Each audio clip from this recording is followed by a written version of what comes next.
சந்திரன் தலை அணிந்து சந்ததம் பரம்பருள நின்று நடமாடுகின்ற ஜோதிமலையே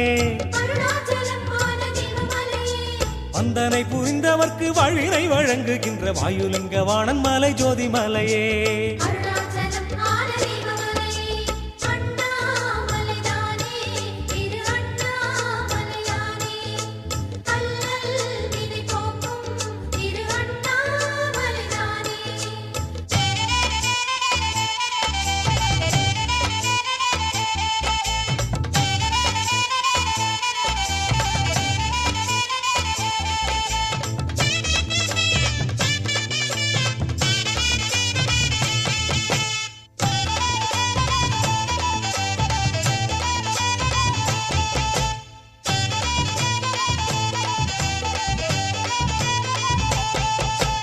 அந்தமின்றி ஆதி இன்றி பொங்கி நிற்கும் ஞானமலை ஆதி